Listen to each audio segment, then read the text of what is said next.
All right, I want to welcome everyone on to the first episode of Soul Impact and How Music Saved Us. Our guest today is my good friend Bubba. Bubba Startz. So basically, what we're going to do here today, Bubba, I'm just going to have you tell a little bit about yourself and basically how you got into music and how you know just introduce yourself, and we're just kind of go from there.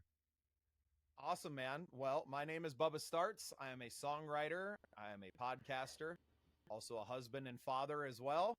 And I grew up around music. I've been writing songs since I was a teenager or before. I've been playing guitar since I was about 12 years old. Before that, I played, drums in concert band, and I played the bass for a year in jazz band.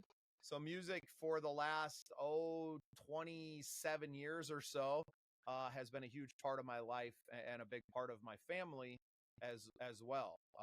Grandma had sheet music and her accordion out around Christmas time. My dad's a guitar player. I had an uncle that plays guitar as well. So, kind of always surrounded by music. I've always been a singer, even since just learning how to talk. Right. Family shares memories of me singing, 3, 4 years old, singing to grandpa. And yeah, it's just always, it's never left, right? That love and that passion for music and making music just never left me. And now it's become a career and something that I get to continue to do and now help promote others. So, All right. Well, we had a chance to talk quite a bit out the festival we just did together, and I got to hear about, a little bit about your stuff. So why don't you tell us kind of what you got going on right now? well, currently I am the content creator of the year for the Midwest Country Music Organization. We won that award back in April for our podcast called The Scene Projects. The Scene Projects is focused on supporting and promoting independent artists, mostly focused on the Midwest United States, kind of from the Canadian border all the way down I-29, I-35 to the Gulf of America, right? And everywhere in between. And this last, couple of months, I've literally been from Duluth, Minnesota, all the way to Austin, Texas, and spending a little time out in Missouri in the Ozarks and around, Arkansas and all over.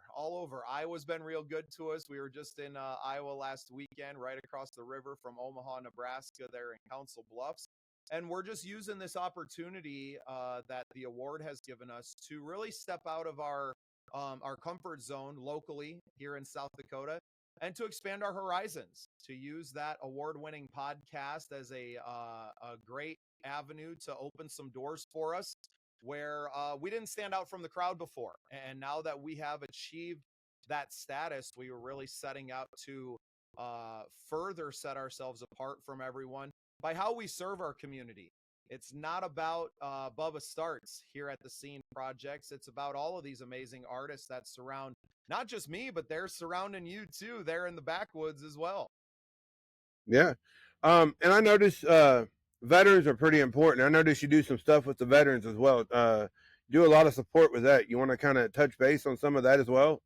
Yeah, I would love to. So, Operation Combating Veteran Suicide is our nonprofit partner. That is our Mrs. South Dakota International, Charlotte Rupp.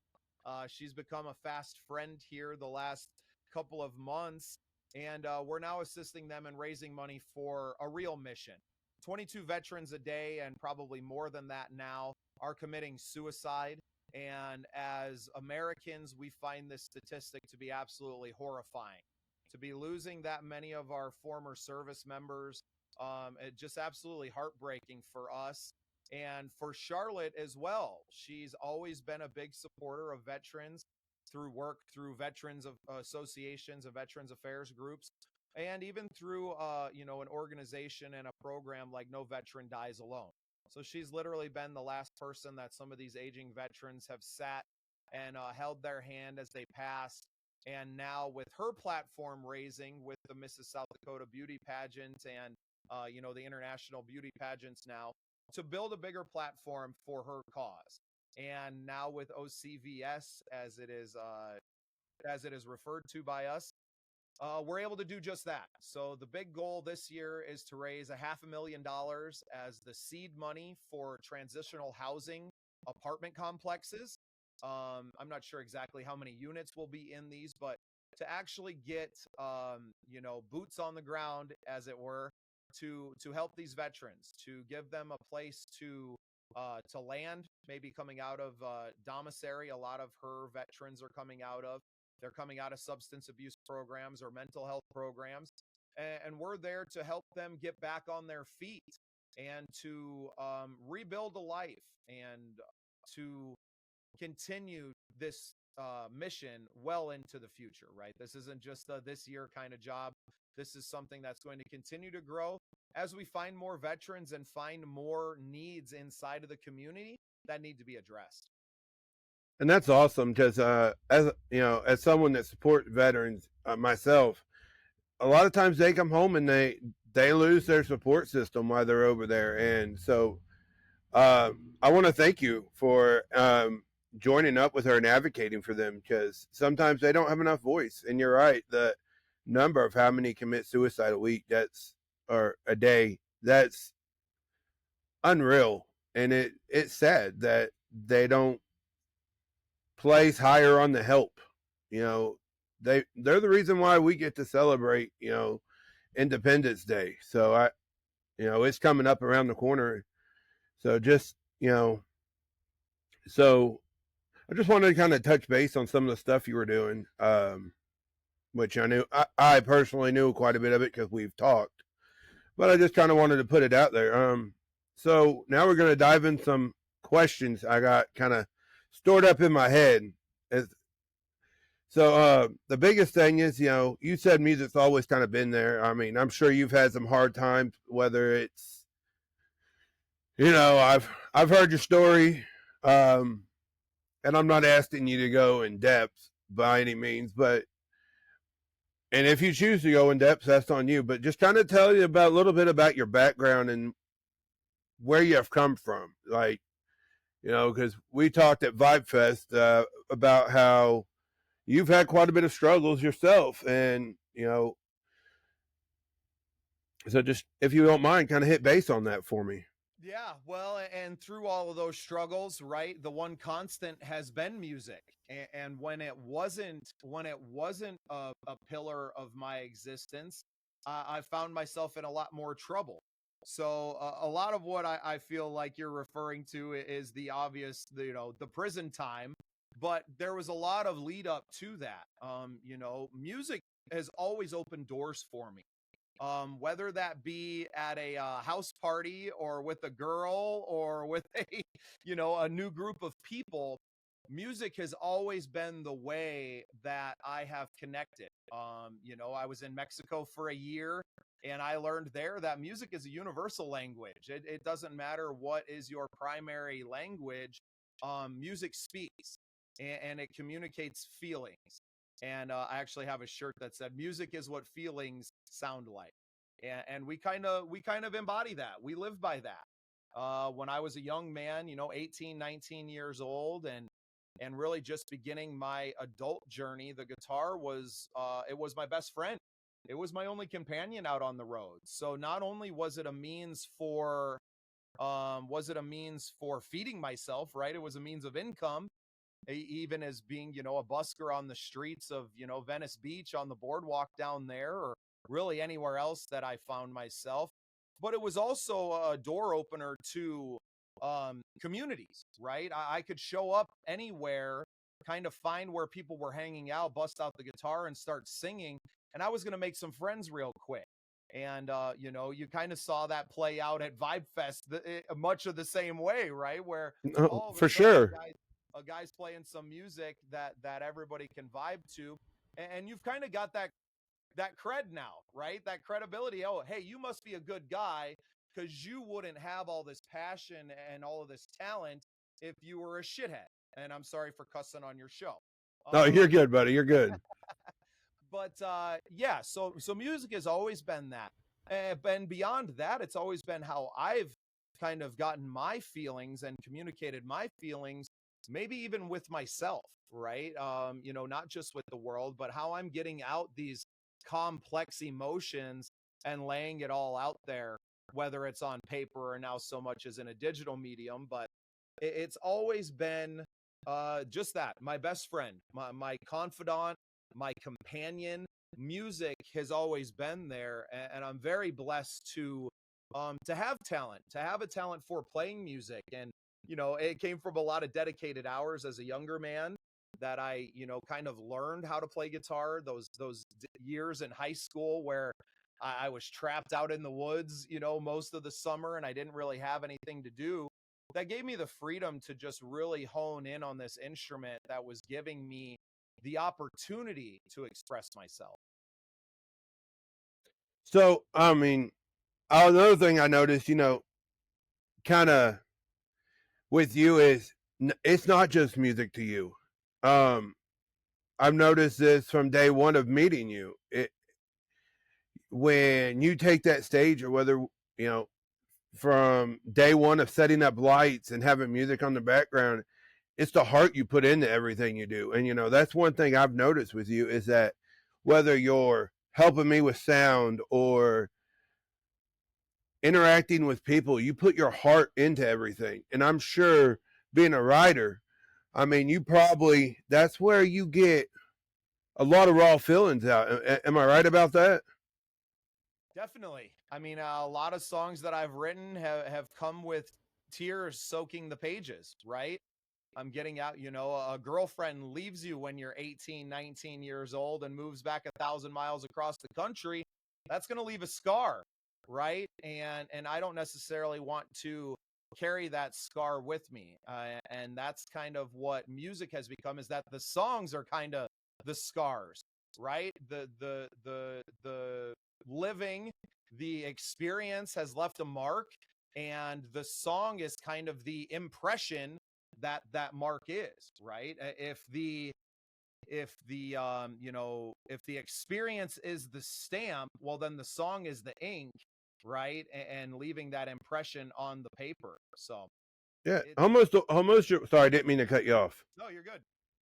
Um, Almost your way of telling your story. I mean, I've heard some of the stuff you write, but also I've heard you do covers. I mean, and as far as even when you do the covers, you put your own twist on it. You don't you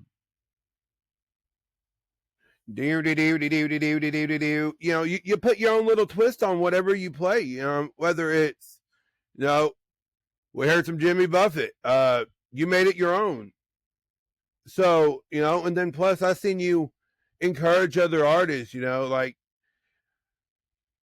and that's why I wanted you to give you the honor of being the first guest on this thing, because you're kind of helped driving this horse a little bit, kind of help pushing me in the right direction. It's more of a pull. I'm putting the carrot out there and letting the horse make up its own mind.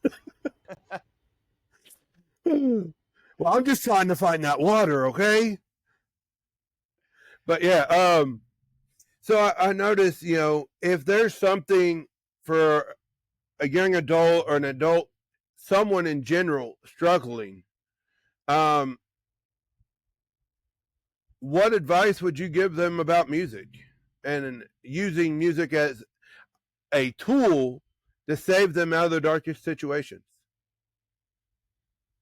Right. Well, and I think that music does that regardless. I think, especially as young people, we are all influenced by the music that's around us, and that kind of gives us our base and informs us of how the world works. I think a lot of, I think you can tell a lot of who a person is by the music that they listen to as well, and what they're listening to currently. And so it's kind of expounding on that, okay? Know what music is. It is a portal. It is a timestamp. It is all of those things, right? And it can be anything that you want to make it. I believe that, musical expression, whether you're writing lyrics or a song or you're using AI to write beats and to do this, I think it's so important for people to be able to kind of get out these complex thoughts and to put them into a song in some way or form, right? My process is, obviously with the guitar, but I've seen what it's done for friends that aren't musically gifted to use AI to build out a thing and to watch them kind of get that elation of like, oh my God, I made this. And it's like, well, you kind of half made it, but I'm not going to take that away from you. I'm not going to take that away from you because it was still your feelings that was the spark to that whole thing, right? So I don't want to demean anyone who is putting that out there, regardless of the medium that they're using to accomplish the goal. I think creative expression is so important to us because it informs ourselves. It informs us more of ourselves. And then the world can kind of look at that expression and go, oh, I vibe with that, or I don't vibe with that. And I heard something so poignant. I was at a business conference, probably 7-8 months ago now. And the one of the keynote speakers, he was an actor, and he was kind of coming to this space of, being yourself from that realm. And he shared something with us there that one of his early acting coaches had shared. And it was like, walking into a audition, and we kind of equate this to our whole lives now, right? And kind of take the analogy that way. But, 30% of the people are going to like you. They're going to like you just because you remind them of someone that they love, because of whatever reason, right? 30% are just going to vibe with you. And then there's another 30% that are just not, right? They're just not going to, for whatever reason, you remind them of an ex-wife, right? Or an ex-husband, or, and I think we can both, having exes ourselves, could speak to that, right? Right. And then there's 30% that just don't care. And the moral of the story was like, just go find your 30% and dig into those people. And you don't necessarily have to worry about the other 5% of the people that just don't care who you are or what you do for whatever reason. Those reasons are their own. There are 8 billion plus people on this planet. You're never going to please everybody. So go find that 30%, right? And I think a great way of finding those people is creative expression. Write, do art, make music, and express yourself in those ways. And you're going to find those people so much faster than if you were just trying to explain your thoughts with conversation, right? Conversation can only take you so far. And you actually kind of alluded to this a lot already, is that like art is heart, right? Art comes from a different place than up here. Anyone can kind of sit in a conversation and BS you for a few hours or a few minutes. When you lay it on that paper and you're expressing yourself, whether it's through song or art or prose or whatever it is, you're revealing something a lot deeper of yourself. And I guess that would kind of be my advice to young people, is that like before life beats you down, learn how to do some art. Be comfortable doing art. Like, be comfortable being really bad at it at first, right? Like, get comfortable sucking at stuff, because everybody sucks at it when they're starting something new. No one falls into something and is a pro. It just doesn't happen.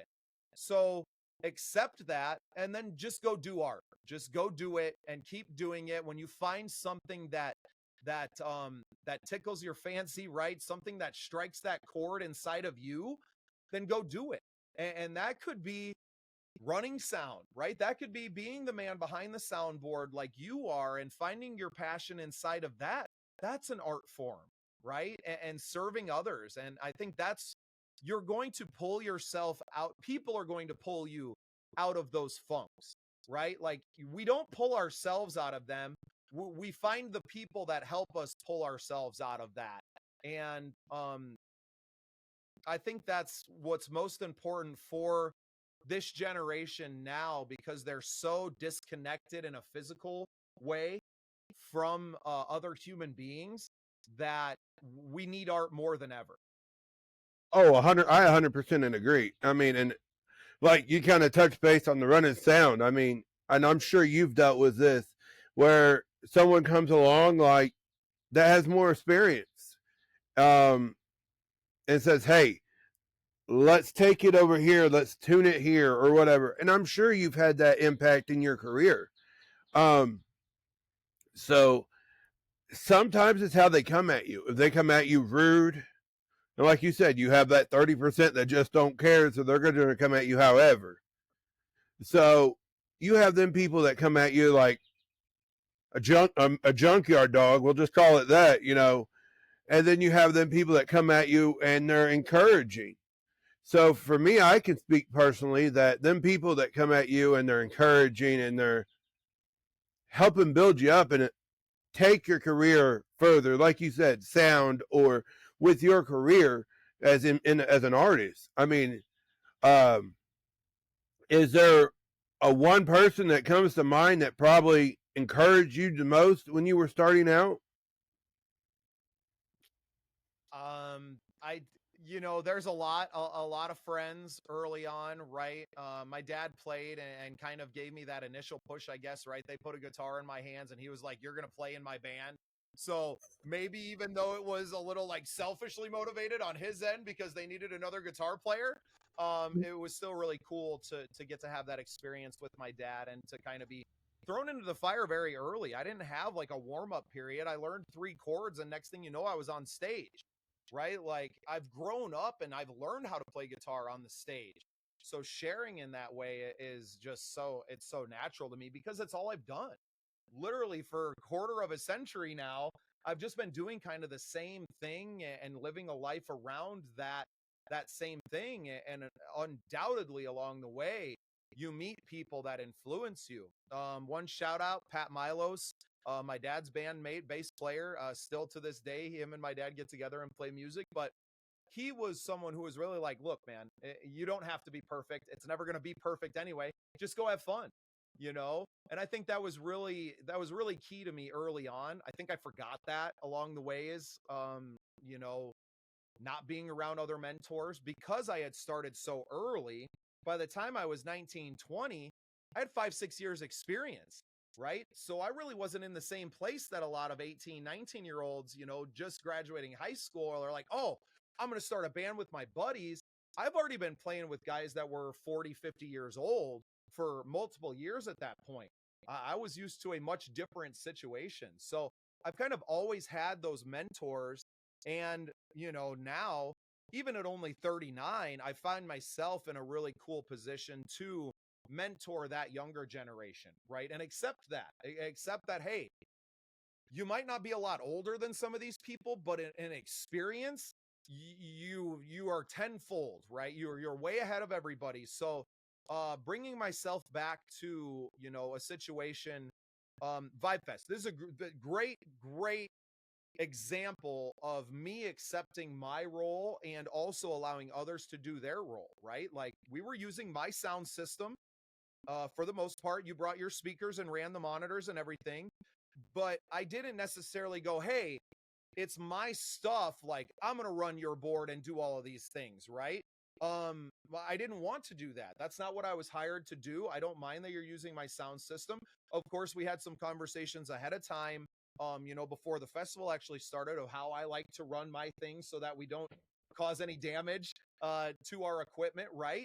But past that, you need to be free to go out and make some mistakes or make some at least decisions on your own, or you're never going to learn it, right? Like me just telling you this is how it's done isn't really going to advance your career and your knowledge. All I can do, and the way that I prefer to teach, is to this is how I've been shown how to do it because I didn't really learn any of this necessarily on my own. Most of the time, someone showed me how they do it, and I went, okay, I'll use it, I'll do it that way. And if I don't like it, then I'll find my own way of doing it. And that's a lot of what I brought to the table, you know, a few weekends ago now is, hey, Willie, this is how I've done it. It's always worked for me. This is how I would address this problem. This is how I would adjust this. You know, I would do this one differently than this one. I would do things differently for a bass or for drums differently than I would for a guitar or a vocal, but not necessarily coming to you and going, this is how it's done. This is the only way that it's done. And you have to do it this way. I don't believe in that way of teaching. I would much rather you get around to this is the way that it's done because I've done it the other ways and it didn't work. Yeah, and on the flip side of that, you know, You allowed me to make mistakes wholeheartedly. I mean, and I own that. And that's part of, as a musician, someone in the sound in the music industry. I won't say a musician, but someone that's in the music industry where you got to own that. Yeah, you may have been showing me, and I mean, it takes integrity because, and there was one song that I did kind of have the vocals a little quiet. But once I got out there and I was like, hey, this don't sound right. And then I was able to come to you, hey Bubba, how do I adjust this, or how do I adjust this? Because, and I'm noticing now some of the biggest struggle as in the sound industry, in the music industry, is where your sound booth is set up. Like, it is really hard, and I did not realize until Vibe Fest, when it's directly beside the stage, especially when your monitor speakers are loud, how hard it is to gauge how loud it is out in the audience. You had no idea. You had no idea from that position that you were in what it sounded like out front. Now, we were fortunate enough that we kind of had things dialed in pretty well, that there wasn't huge adjustments from act to act, right? Right. But you have to either, one, have a teammate that you trust that's out there being your ears, or you're going to have to get up off your ass and go out into the crowd, make sure exactly it good. Take notes if you have to, having a notebook or something to say, hey, like, oh, that's a little rough. That's a little rough. But then also having the knowledge when you get back behind the board, you don't just, it's not always turning everything up. Sometimes what it calls for is bringing the rest of things down around something, right? To bring it out to the front, right? Exactly. You don't need the flower to necessarily grow taller than the weeds. Sometimes you just got to go chop the weeds down. Exactly. I mean, and so I got a couple more questions for you. As an artist, what artist growing up probably had the most impact? Like, and I'm not talking people you knew directly. I'm talking like, for me, my love of music came from like Johnny Cash, Waylon Jennings, that kind of stuff. The heart they put into their music. So, what artist or band growing up did you kind of take your motivation from and say, hey, I kind of want to be like this. I kind of want to use a little bit of their style and make my own? It's the Grateful Dead. There is no, I don't listen to as much of their music now because it's all so ingrained in here and in here that I don't necessarily need to. But that was always on in my house, right? It was always someone that I was a huge fan of. And beyond, like, it's easy to look at the Grateful Dead and be like, oh, that party tour culture. It to me, it was really cool to watch, individual songwriters, because they had so many that were always collaborating with one another, right? And always kind of creating music. And I think I continuing to find more and more out about that. But it was also the community that kind of enveloped the Grateful Dead, right? That whole kind of the Deadhead culture, right? Really drew me in. I was fortunate enough to see Jerry Garcia once before he passed away in 1995. It was in 1995, not long before another. I guess I saw them in 1991 or 92. My parents took me to a show, and vivid memories of seeing, up on the Jumbotron and I think it just deeply affected me, right? Like that moment had reverberations. That one concert, whether I remember it vividly or not, had reverberations through the rest of my whole life. It's given me a family, right? I mean, I carry the bears on my arm for a reason, so that other deadheads can identify me as family as well, right? That I don't necessarily look the part of a hippie every day, but I wanted people to see, like, hey, I'm family, right? I'm a safe space for the heads out there.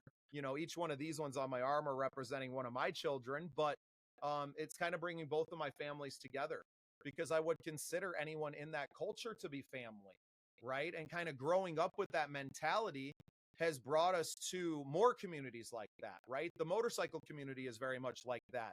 growing up in Deadwood, South Dakota, right? It really clued me into like what I want. It wasn't just about, yes, it's music. It's about music, but it's about community. It's about having a family outside of that nuclear family that you can't choose. And I know, enough of your story to know that, that's probably a big reason why music is so important to you, because that nuclear family wasn't what it was. It wasn't a Leave It to Beaver kind of situation for either one of us. Yeah, definitely. I mean, so you kind of hit my other question already, so I really don't have to ask it. So, like I said, I got these questions in my head, and I have no script for this, to be completely honest. I mean, I have an idea of questions I'm going to ask, but I can't tell you, like, this is where we're going to go with that. Because honestly, it's going to vary from the individual. And it's the same with music as a whole. I mean, and like you brought up Grateful Dead, I mean, I like Grateful Dead. I personally, I may not be like, know every one of their songs, but like you said, that band as a whole, they were able to bounce part of this song off of this member. So, they worked as a unit. And like you said, people do know them for that party era, but it's the way they collaborated. I mean, I wholeheartedly agree with that. So, I'm probably gonna get ready to wrap this up, Bubba. Is there any last things that you want to just kind of share about your struggle with music and all? I mean, not so much about the struggle, but definitely wanted to shout out our nonprofit partner, Operation Combating Veterans Suicide. You can find them at oc-vs.com. Because that's our future, right? That's our community. We have now kind of, maybe not to the scale that the Grateful Dead ever did, right? But we have our own community now to serve. And, part of that are our veterans. And, I've never met a veteran that didn't absolutely love live music. And I think because of a lot of the things that we're talking about today, because of that struggle, because of the situations and experiences of a veteran, that, that they would, right? So it's really a great opportunity for me to bring my music community and the veteran community that I love so much, to bring them together and to make an actual difference in the world, right? We have big plans for what we're doing with the nonprofit and the goals that we aim to achieve, so that we can start to minimize the struggle, right? Like we're tired of watching people struggling. There's plenty of money in the world. We should be solving some of these problems.